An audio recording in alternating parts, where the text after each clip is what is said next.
All right, kids, here we are. Got it all wired up back together. It's time for the final test. Got the little Boss Katana out here, and make sure my volume pot's up all the way. Moment of truth. Let's see if we can hear a signal.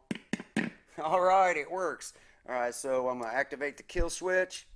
All right, it works. Okay, so next step. Get the Floyd Rose all lubed up and cleaned up and ready to go back in here. I'm also going to clean up the frets and moisturize the fretboard while I've got everything apart. So we're getting really close now. I've had the bridge out of here and back in one other time on a string change. It was a pain in the butt, but having done it once, I think it'll be easier this time. And I've got this trim blocker tool that actually really helps a lot. So I'm going to use that this time, and I think that'll make it easier. So let's put it back together. Yay!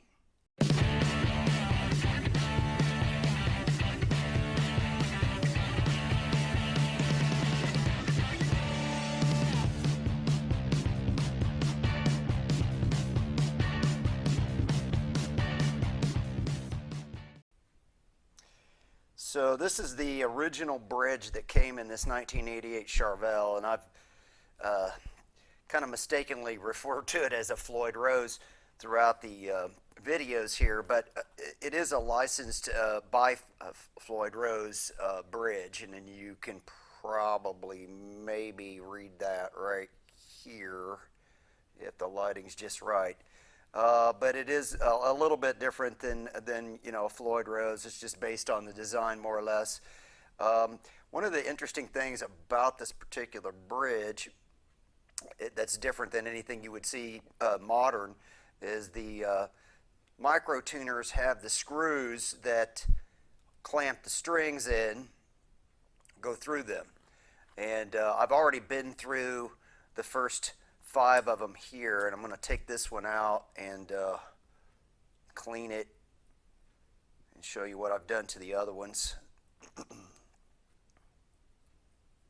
It's good to have a really nice tool. These are 2.5 millimeter hex head, and one of the issues with these screws over time is the head is not very deep on the screws, and they would get stripped out. I had originally intended to replace them with these screws that I got from Frets on the Net, but as you can see, they are not the same. They have a totally different head, so I'm going to stick with the original ones, save those for another time. And what I've been doing is unscrewing these all the way. This is just a little plastic piece, fits on the end, and then I just took a rag here. I've been hitting them with some WD-40 liberally, and just really kind of just polishing it up, cleaning any grit or metal shavings or grease, dirt, whatever I can get off of there. And then I'm rolling it back through the other way.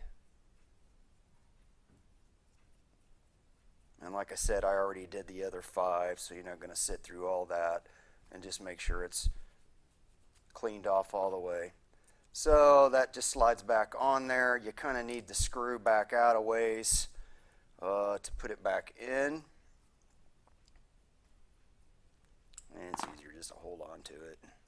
Turn the thing by hand. Get it out to about right there. And then you can see that there's this spring tension under here.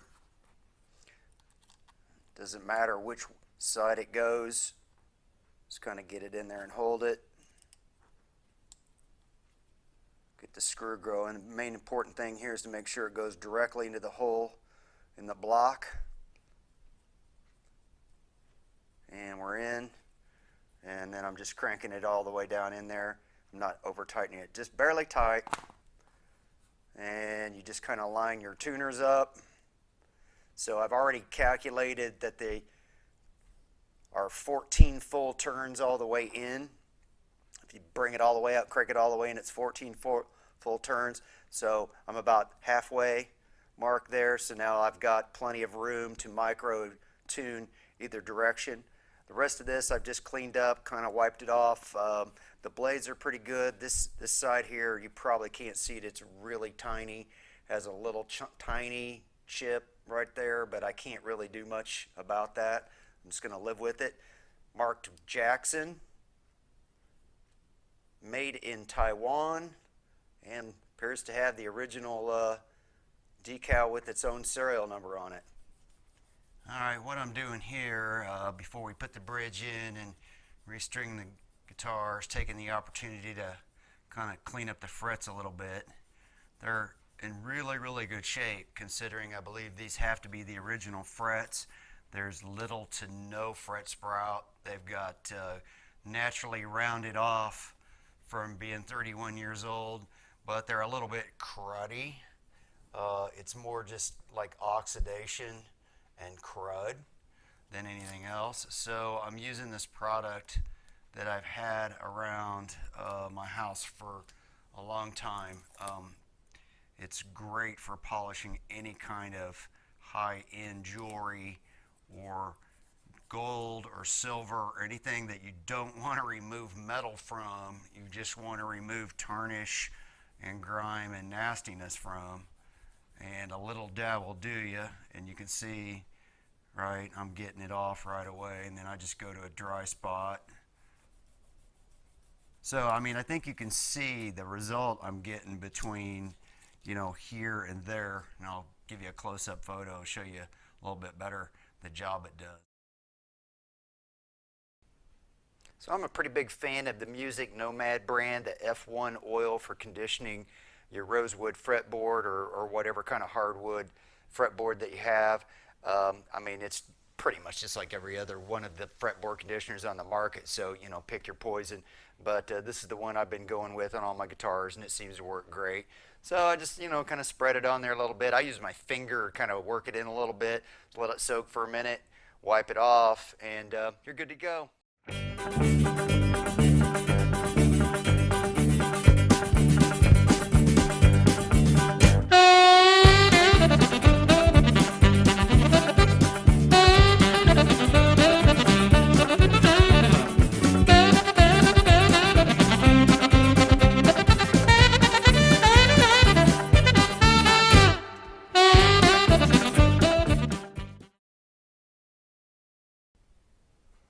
Okay, so now it's time to get this bridge reinstalled in the guitar, and the first thing that I did off camera here was measure the height of my posts.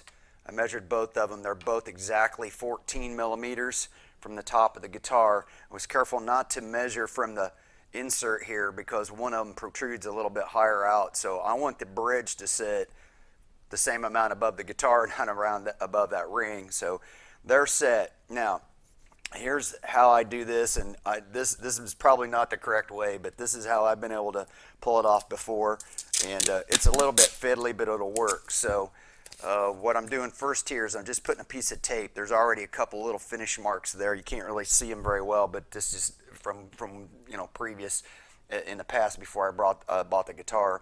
But so what I've got here to help me out with this is this tool called a trim block. And it just kind of fits. It's got like a rubberized pad on the bottom, so that's going to help protect my guitar finish even more. And for right now, I'm just trying to get relatively even right there. Now it's going to try to fall off on me here because there's nothing holding it on, right? So, like I said, this may not be the right way to do this, but this is how I do it to at least get going here. I just threw a little bit of tape on it.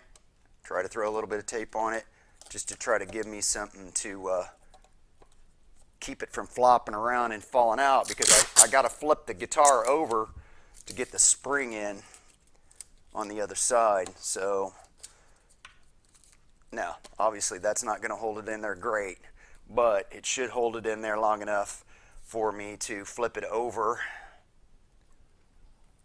like so, right? And now I've got the first spring to go in, and these aren't so tight that I can't get it on there with just using my finger, I think. Get it up here on the screw, and that's the middle one. Now you heard it move in there, right? So it's not locked in or anything, but now I do have the screw on. Okay, so pull this tape off, and you can see how it's already sprung up on me, but that's okay for now. And get this tape out of there. So get this back down on the blades as best I can. I'm gonna have to move my trim blocker out, and that's where this thing really comes in handy now, because once I get it on the blades, I can kind of push that thing in there, and it's not perfect, and once I get strings on, it'll be better. But now it's locked in position, and I can go ahead and start stringing up the guitar, and I'm going to put the 2 E strings on first, so now I've got tension on each side of the bridge, and once I've got those on there and they're holding the bridge against the post, then I can flip it over, put the other 2 springs in. So let's move on to that. Alright, real quick, just before we throw the strings on here, I'm going to spritz it up a little bit of the Music Nomad. It's called the Guitar One. They can claim it's a complete guitar maintenance system in one bottle. Clean, polish, wax, protect, one easy step, professional formula. Actually, it is really good. It's my favorite. I think it leaves no residue behind, but it leaves the best shine. I just think it comes off real easy, does the trick. Look at it, it's like waxing your car, but with like no residue left behind. And I basically just wanted to hit underneath where the strings are going to be, because that's where it gets all dusty and fingerprinty, and then it's hard to get to. So I am using Diodario strings. These are 9 gauge 9 to 42s. That's my preferred string. So 2 E strings are going to go on first, and that'll help hold the bridge on, and then I can get the other springs installed, and then it'll be on to just stringing it up and getting it tuned up, which takes a little bit of work with these bridges, but it's not that big a deal once you've done it a couple of times. It took me a couple of times to figure it out. So we'll go ahead and string this up with the first 2 strings, and then we'll get the springs back on.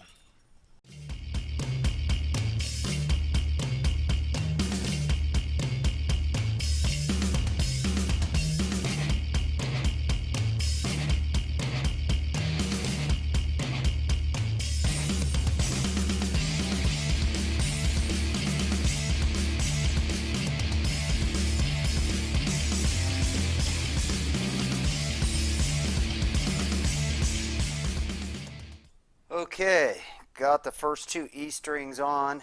Now I think I'm safe to turn it around here and get my other 2 springs back on. I'm just going to put them back in the same location they were before. Actually, it was all the way out to in the middle, and I can use a screwdriver to do this, but I think I can do it with my finger. Yes. Makes life a little bit easier. Keep it down in there while you're doing it, if you can do it with your finger. Alright, I'll make sure those are all the way down in the little hole. Okay, like I said, I don't know if that's the right way to do it or not. I'm not going to close this up yet. I do have a new cover for the back because I may have to do some intonation and some stuff I'm hoping I don't have to do. But until then, won't know that until I get all the rest of the strings on. So let's go ahead and do that.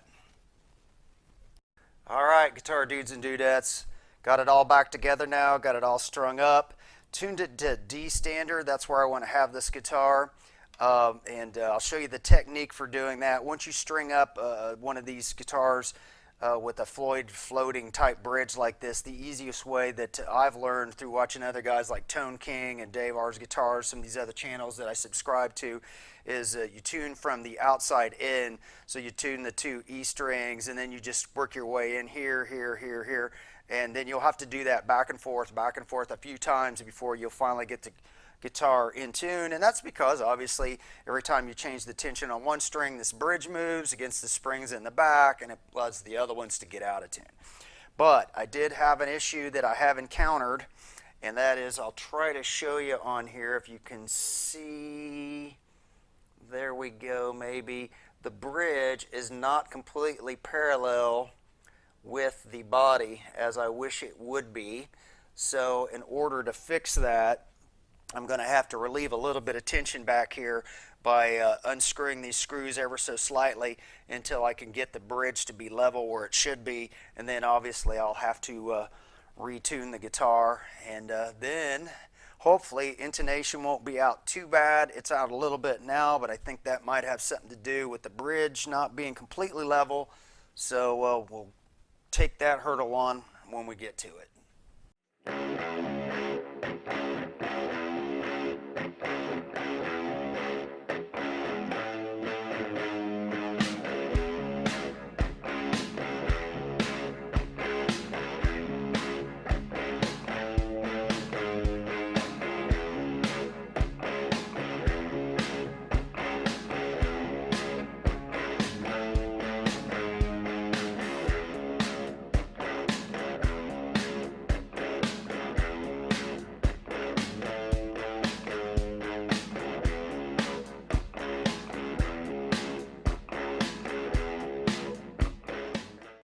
I was able to make those adjustments on the back.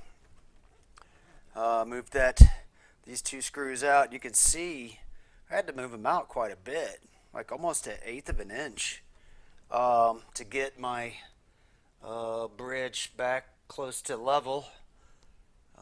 Pretty happy with it right there. I'm still not tuned up, so might have to go back in a little bit. But that's part of this learning process. Okay, so I'm all tuned up again, and I've got everything level, and my setup's right where I want it.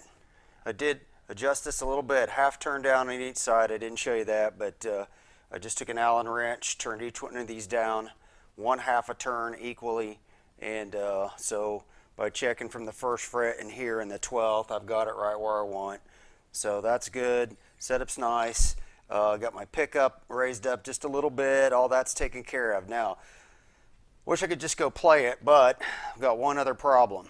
So I'm in tune here. Obviously, I told you earlier I'm down full step, D standard. And you'll notice, I don't know if you can see how well you can see on here, but at the 12th fret on some of these, well, actually, I believe all of them, I'm slightly sharp. So that means I'm out of intonation, and because I'm sharp, in order to fix that, what that means is I need to loosen these little screws right in here and move these saddles back, lengthen the string, and of course to do that I got to loosen each string, loosen the saddle, move the saddle back a little bit, tighten the saddle, retune the string, and then check it again and see where I'm at. So it's a tedious process, and I'm not going to put you through the whole thing. The trim blocker is going to come in handy again though, because I'll be able to hold the everything in tune, and the other strings won't move as much while I'm doing one at a time. So hopefully that'll save me a little bit, because I'll just be detuning one string, retuning it back up once I move the saddle, checking it, and I can hopefully go down the line and knock it out that way, and then we can come back and play the thing for you guys. All right.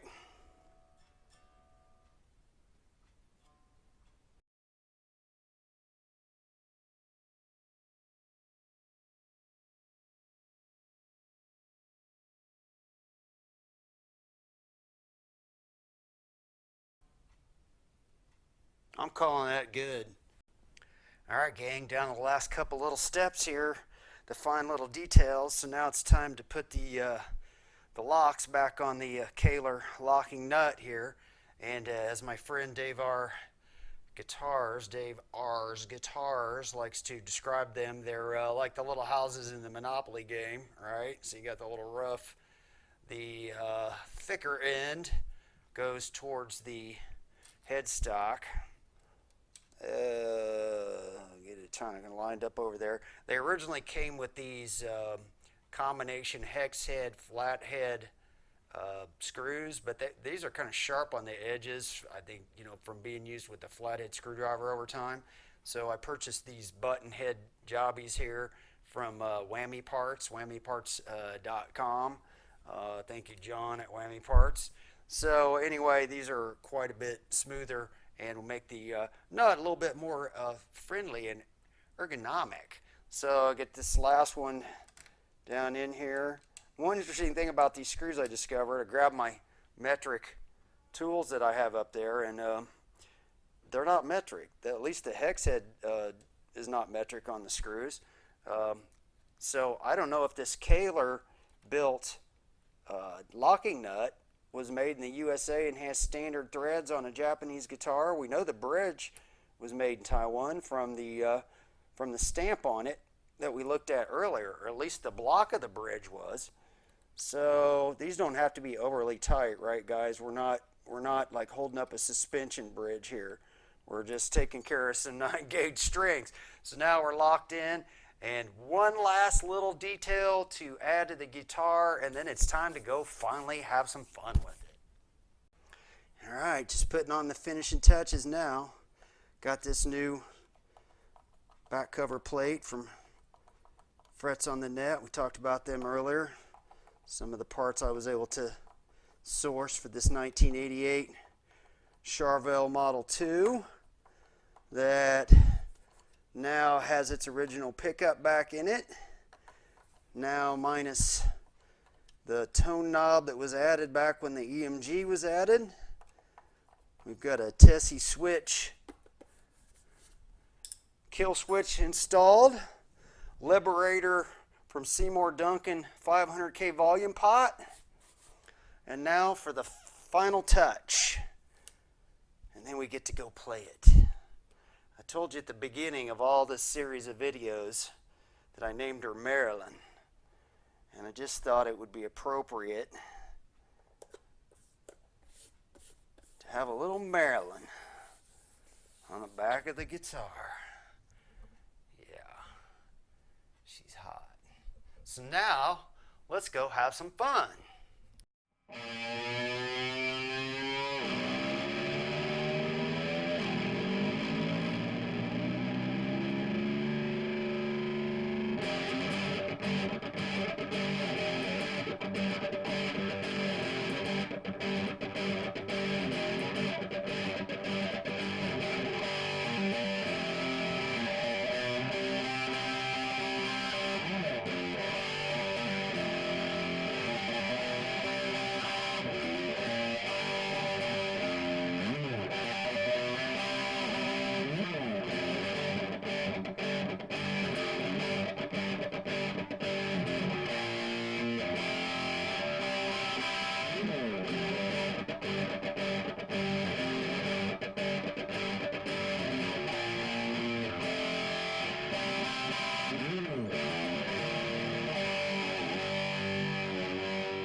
Well, there she is, guitar dudes and dudettes.